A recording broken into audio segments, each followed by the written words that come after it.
Hello students.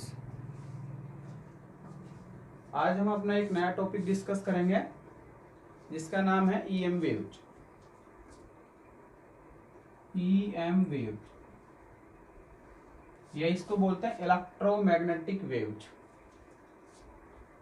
Electromagnetic waves,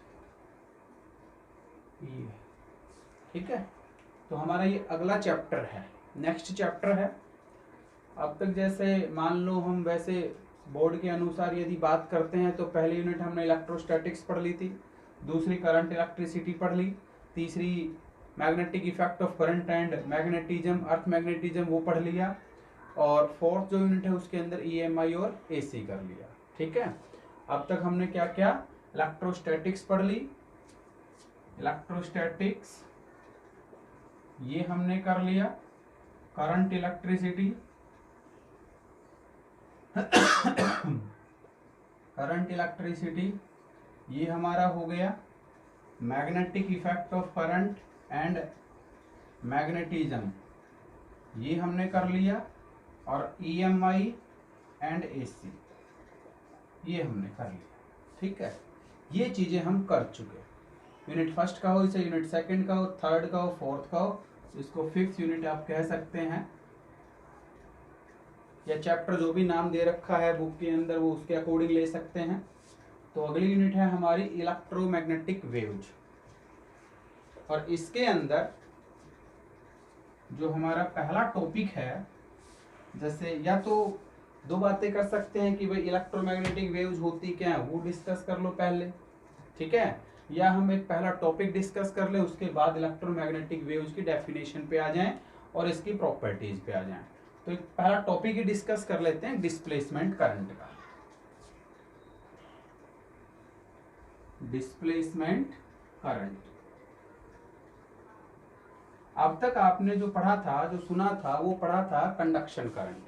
जैसे क्या, जैसे मान लो हमने ये लिया, दो प्लेट ले ली, कैपेसिटर हो गया एक तरह से, रेजिस्टेंस लगा दिया, बैटरी लगा दी, यहाँ पे की लगा ली,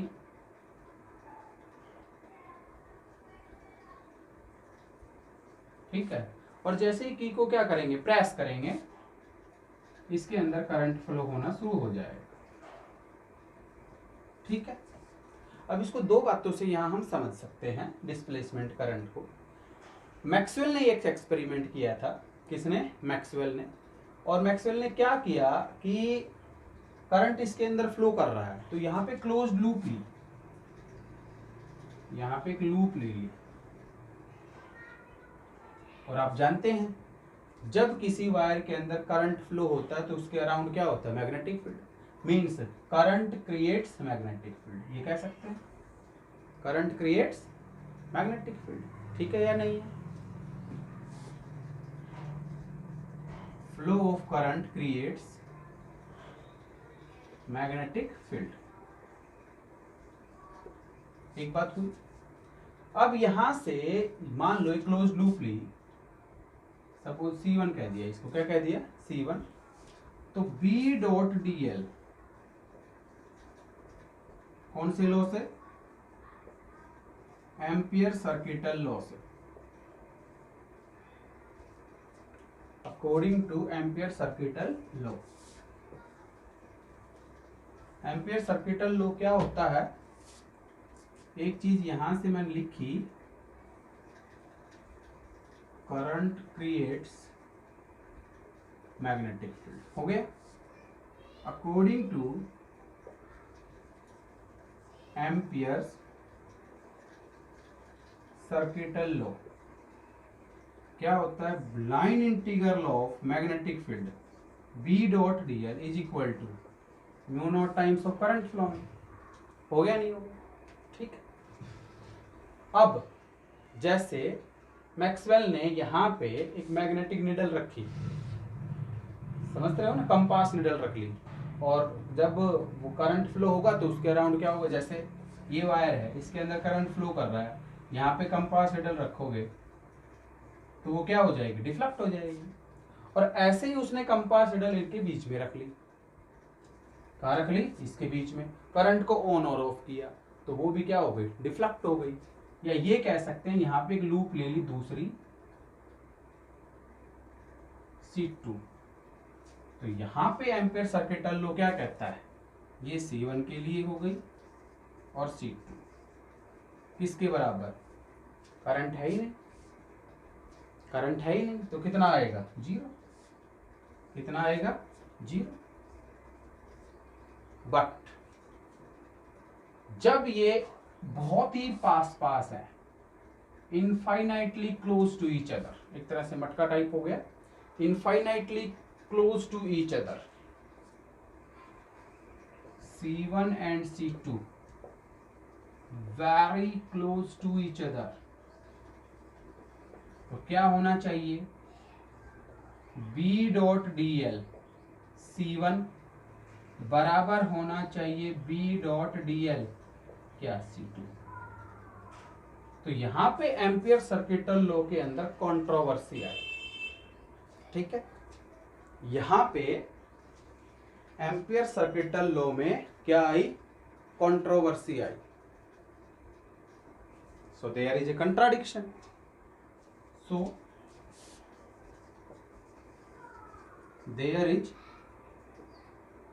कंट्राडिक्शन। तो अब ampere circuital law means incomplete, पूरा नहीं है। ठीक है, तो इसका मतलब ये हुआ कि यहां पे जब मैग्नेटिक नीडल डिफ्लेक्ट हो रही थी तो यहां पे तो कुछ ना कुछ है। ठीक है, और वो कुछ ना कुछ, जैसे ये कह सकते हैं ये पॉजिटिव प्लेट हो गई, ये नेगेटिव हो गई, तो क्या पॉजिटिव टू नेगेटिव क्या? इलेक्ट्रिक फील्ड है। तो इलेक्ट्रिक फील्ड जब लगातार चेंज हो रही है तो उसके कारण यहाँ पे क्या आ रहा है? करंट आ रहा है, और उसी करंट को उसने नाम दिया क्या? Displacement current. क्या कहा? Displacement current. ठीक है, तो जो बात पहले थी मूविंग चार्जेस प्रोड्यूस या क्रिएट्स करंट, ये इनसफिशियंट है। ये जो लाइन है वो क्या है? इनसफिशियंट, नॉट सफिशियंट या इनसफिशियंट। तो यहां पे क्या आया कि जरूरी नहीं है मूविंग चार्जेस ही करंट प्रोड्यूस कर रहा है, क्रिएट कर रहा है। यहाँ पे change in electric field, change in electric flux के कारण भी क्या आ रहा है? करंट आ रहा है, और उस करंट को नाम दिया डिस्प्लेसमेंट करंट। क्या दिया? Displacement current. ठीक है, तो क्या कहोगे? इतना आप इसको लिखना, और ये तो चाहे रहने देना, यहां से लिख लेना। तो there is a contradiction. So Maxwell's ampere circuital law, नया लॉ बना दिया उसने। इसको लिखने के बाद आगे लिखना है Maxwell ampere circuital law. Maxwell ampere circuital law क्या बना? B dot DL is equal to total mu naught times of conduction current plus displacement. ये कंडक्शन करंट है, और यहां पे जो करंट अराइज हुआ उसे क्या कहा उसने? डिस्प्लेसमेंट।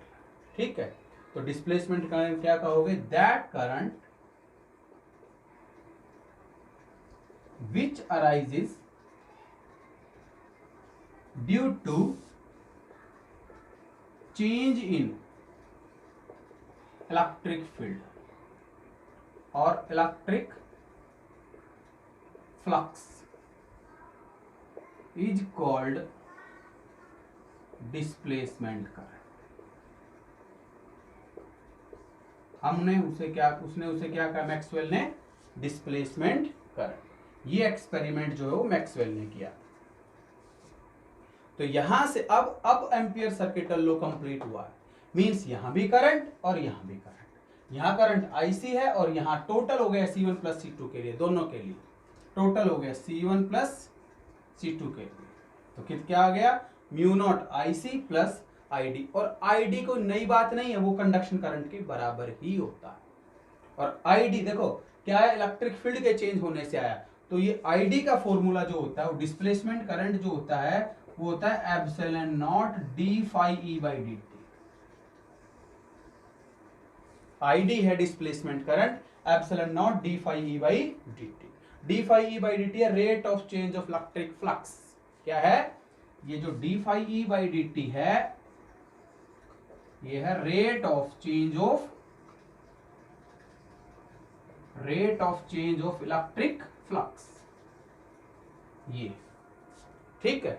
और मैं बता रहा हूं कि आईसी और आईडी कोई नई बात नहीं है, दोनों बराबर होते हैं, ठीक है। तो यहां से आप समझे कि जो करंट इलेक्ट्रिक फील्ड के चेंज होने से आया, इलेक्ट्रिक फ्लक्स के चेंज होने से आया, उसका नाम है डिस्प्लेसमेंट करंट। क्या? डिस्प्लेसमेंट करंट, ठीक है। दैट करंट, जो current change in electric field के कारण अराइज हुआ है। अब हम प्रूव कर देंगे कि डिस्प्लेसमेंट करंट किसके बराबर होता है? कंडक्शन करंट के बराबर होता है। और कंडक्शन करंट क्या होता है? आईसी।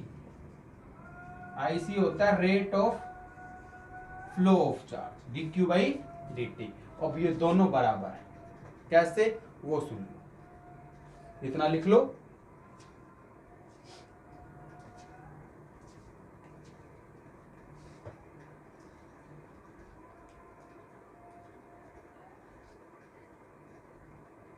इतना नोट कर लो। अब डिस्प्लेसमेंट करंट को कंडक्शन करंट के बराबर प्रूव करना है। कैसे? समझ गए ना कि भाई एम्पियर सर्किटल लॉ क्या था? Mu naught B dot DL बराबर B dot DL line integral किसके बराबर? Mu naught I. बट ये इनसफिशियंट हुआ, कंप्लीट बराबर नहीं हुआ तो आई डी और जोड़ दिया। यहाँ तो करंट कंडक्शन करंट था ही, यहाँ जो करंट आई इन प्लेट्स के बीच में उसको और जोड़ दिया, वो क्या हो गया? Displacement current. और उसका फॉर्मूला क्या है? Epsilon naught D phi E by d, क्योंकि इलेक्ट्रिक फील्ड के चेंज होने से आ रहा है। इलेक्ट्रिक फील्ड के अंदर क्या था? Epsilon not. फ्लक्स कौन सा था? D phi, sorry phi. तो अब देखते हैं इसको कि जो इलेक्ट्रिक, ये जो डिस्प्लेसमेंट करंट है वो कंडक्शन करंट के बराबर कैसे आता है। इतना नोट कर लेना। अब आगे सुनो कि हमें आईडी को आईसी के बराबर प्रूव करना है, और होता ही है आईडी बराबर आईसी। डिस्प्लेसमेंट करंट लेके चले, epsilon naught D phi E by D t. समझना ध्यान से, फ्लक्स किसके बराबर होता है? D by D t of electric field into area, यही है, ठीक है ना। दोनों की डायरेक्शन सेम होती है, थीटा क्या हो जाता है? 0, cos 0 क्या होता है? 1। अब इलेक्ट्रिक फील्ड का फॉर्मूला क्या है वो समझो,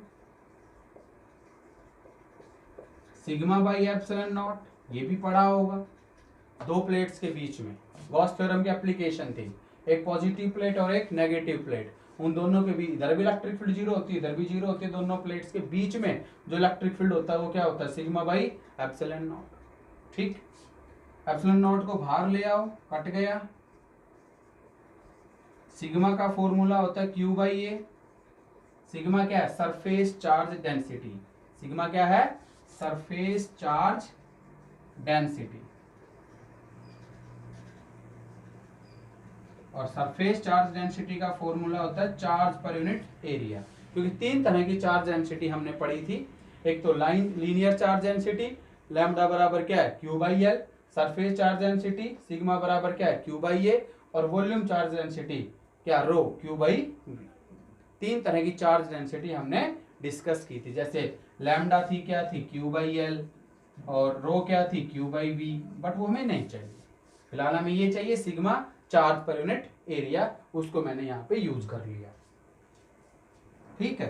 तो यहां से एप्सिलॉन नॉट से एप्सिलॉन नॉट गया, ए से ए गया, क्या बच गया? D Q by D T. और D Q by D T क्या है? आई सी। देखो क्या लिख के चले थे?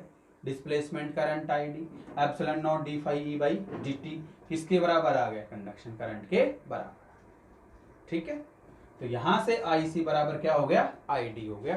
तो मैक्सवेल एम्पियर सर्किटल लॉ जो कंप्लीट बना वो क्या बन गया वो सुन लो।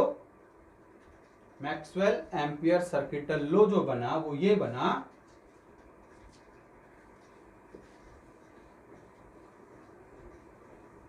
सो Maxwell ampere circuital law, Maxwell's ampere circuital law, line integral of magnetic field B dot D L किसके बराबर, mu naught times of I C plus I D, और आई डी किसके बराबर है, D phi E by D T. ये ampere circuital law के अंदर जो कमी थी उसको मैक्सवेल ने दूर कर दिया और लॉ बना दिया मैक्सवेल एम्पियर सर्किटल लॉ। ठीक है,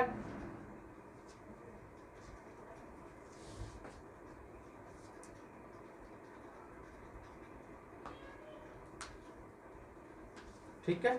और यहीं से मैक्सवेल ने अपनी 4 इक्वेशंस दे दी जिसको उन्होंने नाम दिया मैक्सवेल्स इक्वेशन। हालांकि काम ये किया था, उसके बाद जो इक्वेशन जो अब तक पढ़ा है 4 यूनिट के अंदर उनको, और अब तक जो पढ़ा है उनको सभी को मिला दिया। हालांकि डिटेल में तो हायर क्लासेस के अंदर पढ़ते हैं, बट यहाँ पे इक्वेशंस पद लिख लो कि अपनी इक्वेशंस क्या होती हैं। ठीक है, मैक्सवेल की इक्वेशंस। तो इतना आप समझ गए होंगे, उसको वीडियो को पॉज करके नोट कर लेंगे। डिस्प्लेसमेंट करंट, हालांकि बोर्ड एग्जाम जो अब की बार होगा 2021 का, उसके अंदर इस टॉपिक को हटा दिया है, वो इलेक्ट्रोमैग्नेटिक वेव से ही स्टार्ट होगा अपना। तो Maxwell's equations,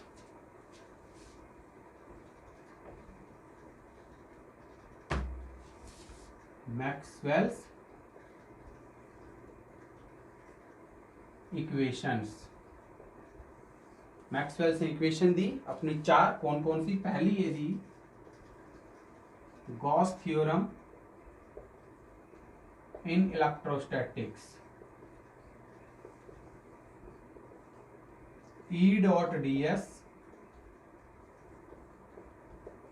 Q by epsilon naught, ये है मैक्सवेल की first equation, Maxwell's first equation. दूसरी Gauss theorem in magnetism, B dot D S, क्योंकि टोटल जो मैग्नेट बार मैग्नेट आप ले तो एक पोल स्टैंड प्लस की होगी, एक और माइनस की होगी, तो 0 के बराबर। ये पहले डिस्कस कर चुके। ये है मैक्सवेल सेकंड इक्वेशंस। तीसरी the Faraday's law in EMI,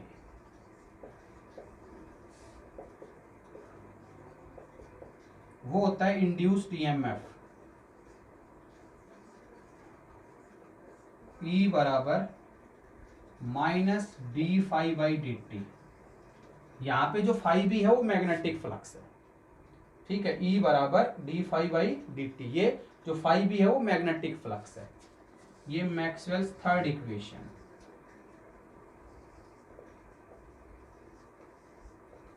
Maxwell's third equation.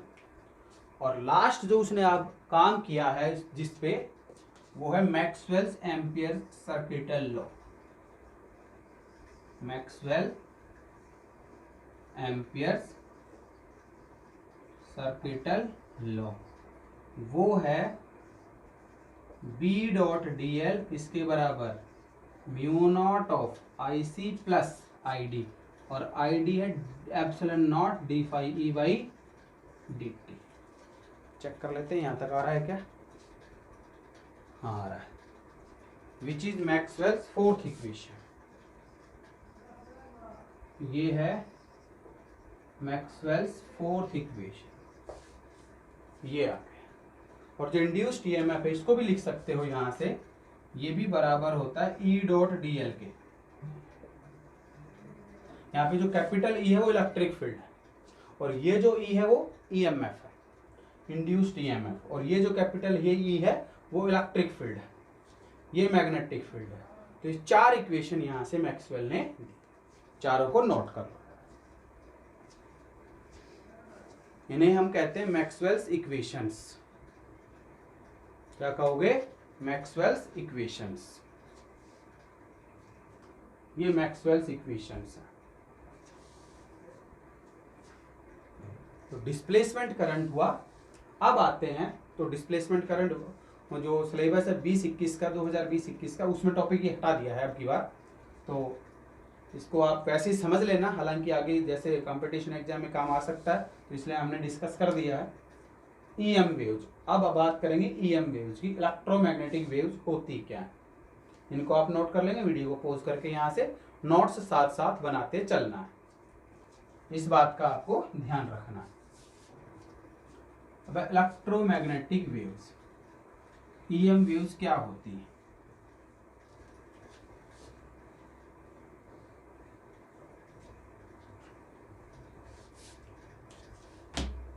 Electromagnetic waves नाम से क्लियर है। इलेक्ट्रिक का मतलब इलेक्ट्रिक फील्ड हो गई, मैग्नेटिक का फील्ड मैग्नेटिक फील्ड हो गई, मैग्नेटिक का मतलब, और वेव का मतलब वेव की फॉर्म में। इलेक्ट्रोमैग्नेटिक वेव, ठीक है। तो इसमें क्या लिखेंगे, लगातार इलेक्ट्रिक फील्ड चेंज हो टाइम के साथ साथ, मैग्नेटिक फील्ड भी चेंज हो टाइम के साथ साथ, और एक दूसरे के परपेंडिकुलर, क्या, एक दूसरे के परपेंडिकुलर, और साथ में perpendicular to the propagation of wave. ठीक है, जैसे डेफिनेशन लिख रहा हूं, उसके बाद समझ जाएंगे। Time variation of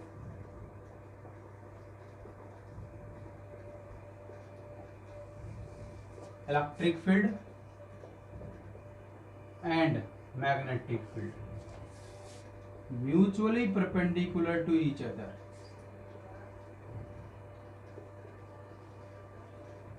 and also perpendicular to propagation of wave, also perpendicular to propagation of wave are called EM waves। इस बात को समझना, देखो वेव हमने 11th में पढ़ा था कैसे,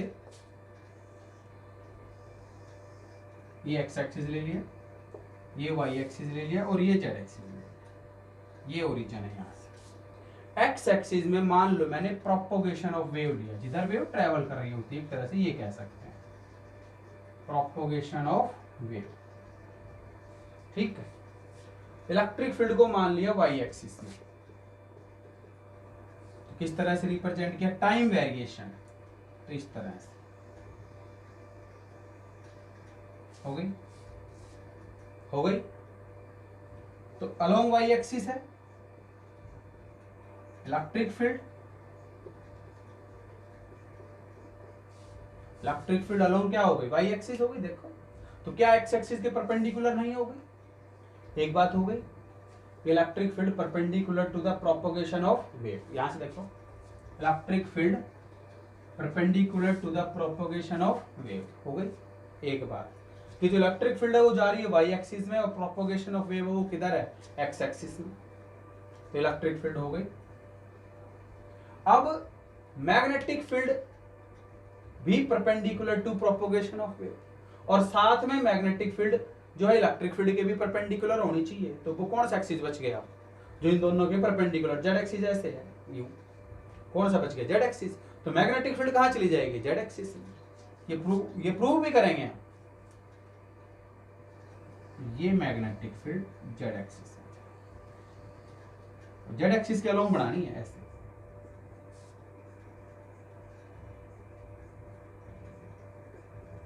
ये मैग्नेटिक फील्ड हो गई, तीनों एक दूसरे के परपेंडिकुलर। ये ध्यान रखना कि इलेक्ट्रिक फील्ड मैग्नेटिक फील्ड दोनों एक ही डायरेक्शन में नहीं होंगे, इलेक्ट्रिक फील्ड और प्रोपोगेशन ऑफ वेव वो भी एक ही डायरेक्शन में नहीं होंगे।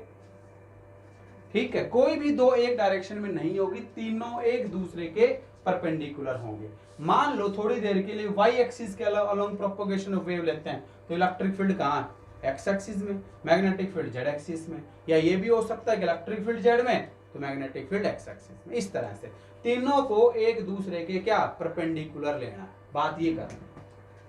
ठीक है, और इसको जो प्रिडिक्ट किया था वो अभी अभी एक्सपेरिमेंट किया ही है मैक्सवेल।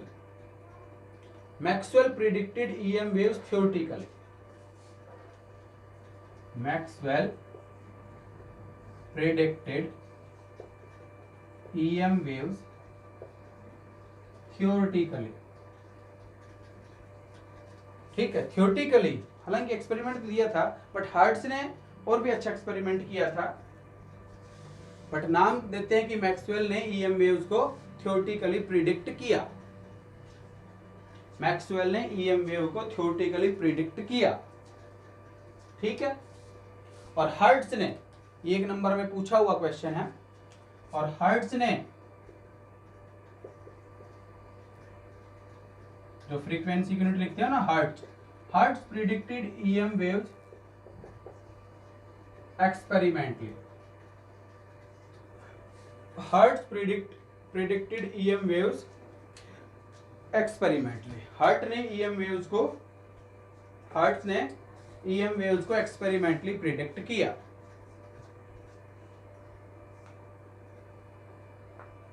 तो ये आप लिख लेंगे। तो डिस्प्लेसमेंट करंट हमने डिस्कस कर लिया, ईएम वेव की एक डेफिनेशन डिस्कस कर लिया। अब हमारा चैप्टर ईएम वेव पे ही चले। अब इसकी प्रॉपर्टीज हम डिस्कस करेंगे। इसको यहां पे वीडियो को पॉज करके आप लिख लो।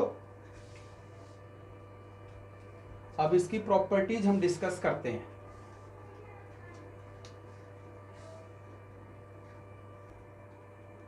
अब हम डिस्कस करते हैं properties of EM waves. Properties of EM waves.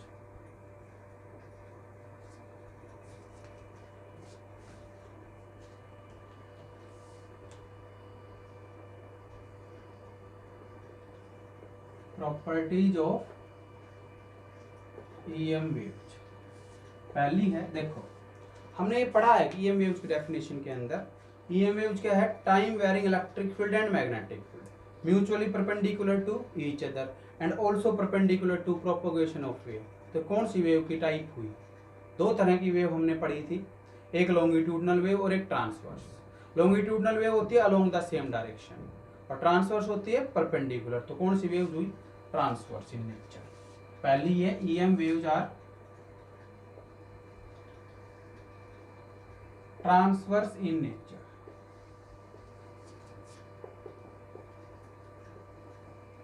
ठीक है, ये नेचर के अंदर क्या है? ट्रांसवर्स है। उनको मीडियम की जरूरत नहीं है, वो फ्री स्पेस के अंदर भी ट्रेवल कर सकती है। They require no medium for traveling, that is they can travel in vacuum also। Free space के अंदर भी वो ट्रेवल कर सकती है। तीसरी बात है in vacuum the EM waves travel with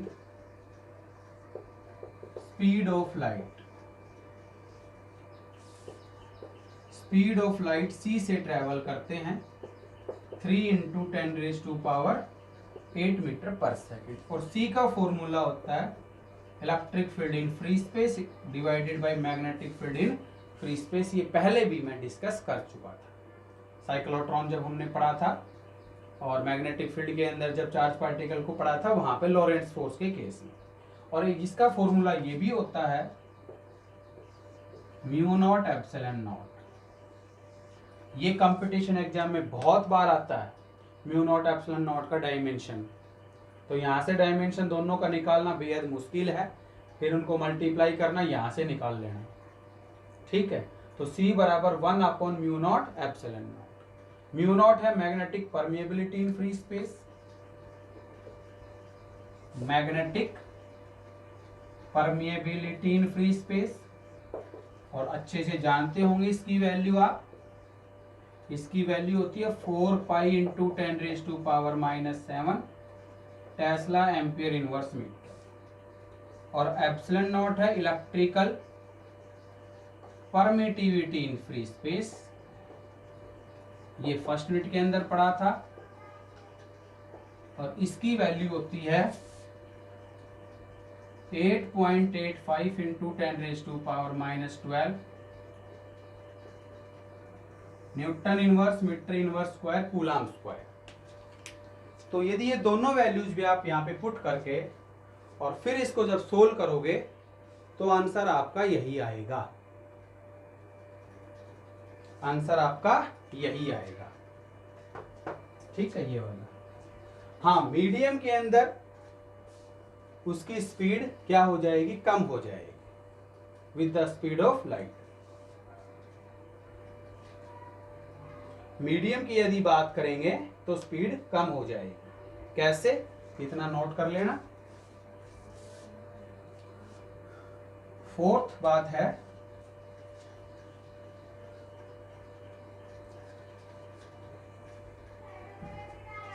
in medium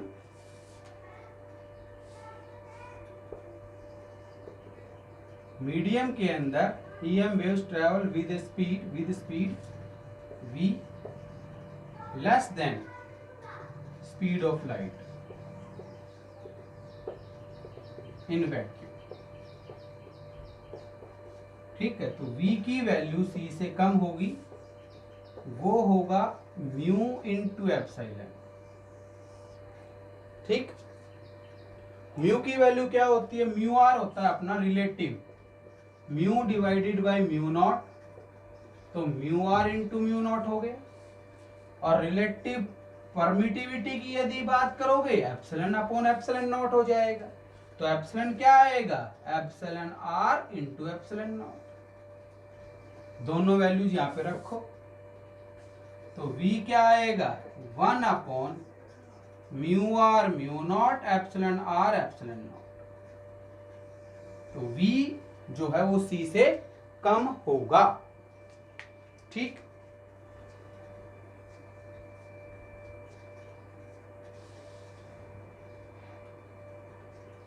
इससे कम होगा। नेक्स्ट है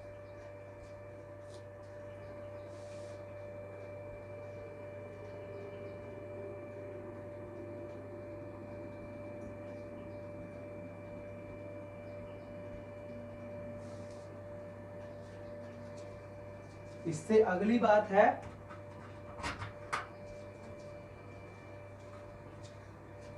बालक है चलना।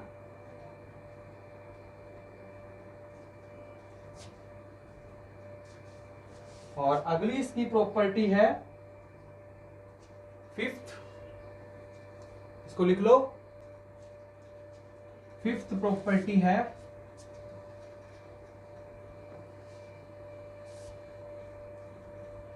Total energy density of EM waves. अगली बात है total energy density of EM waves. Small u बराबर energy density due to electric field plus energy density due to magnetic field. इसका फॉर्मूला क्या है, half of epsilon naught E square और ये था b square by 2 mu naught. Free space ले हो तो E नॉट इलेक्ट्रिक फील्ड के लिए, B नॉट मैग्नेटिक फील्ड के लिए लगा देना। E इलेक्ट्रिक फील्ड है और B क्या है, magnetic field. Total energy density है इलेक्ट्रिक फील्ड के कारण और मैग्नेटिक फील्ड के कारण।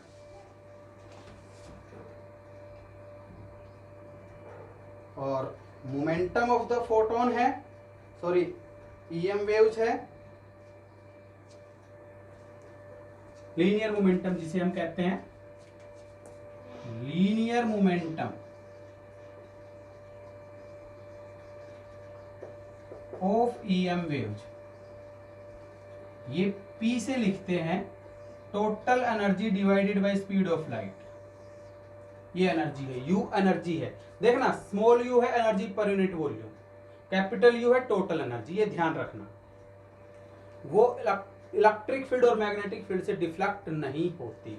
EM waves are not deflected by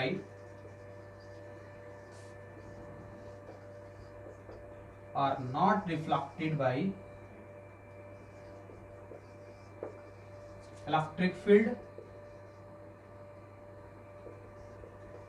and magnetic field। Electric field और मैग्नेटिक फील्ड से डिफ्लेक्ट नहीं होती। ठीक है,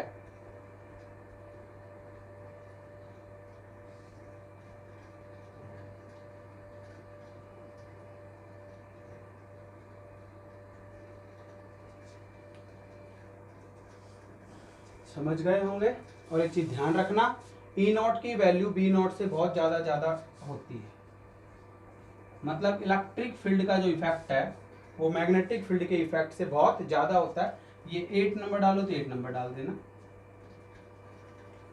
इस तरह से आप ये करेंगे। इसकी प्रॉपर्टीज ऑफ EM वेव्स और सुपरपोजिशन प्रिंसिपल को भी ओबे करती है EM waves. EM waves obey principle of superposition।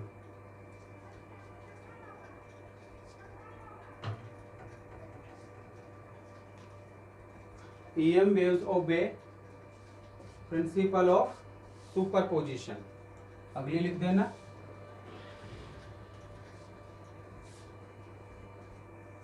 Video को पॉज करते हुए नोट साथ साथ बनाते जाना। नंबर 9 थी। EM waves obey principle of superposition।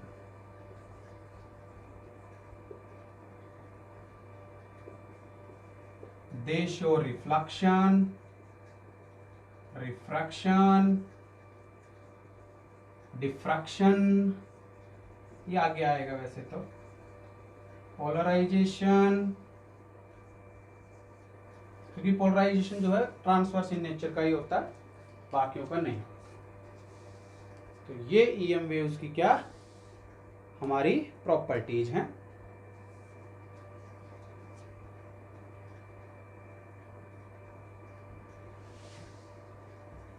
और जो ओसिलेशन होता है इलेक्ट्रिक फील्ड और मैग्नेटिक फील्ड का, वो सेम फेज में होता है। लास्ट लिख लो, द ओसिलेशंस ऑफ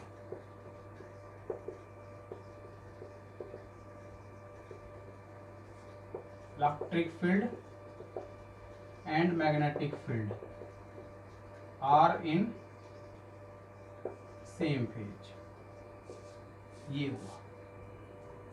तो ये है अपनी प्रॉपर्टीज ऑफ EM वेव्स। तो इस टॉपिक के अंदर, इस वीडियो के अंदर हमने EM वेव्स क्या हैं, डिस्प्लेसमेंट करंट क्या है और उसकी प्रॉपर्टीज क्या हैं, ये सब बातें डिस्कस की।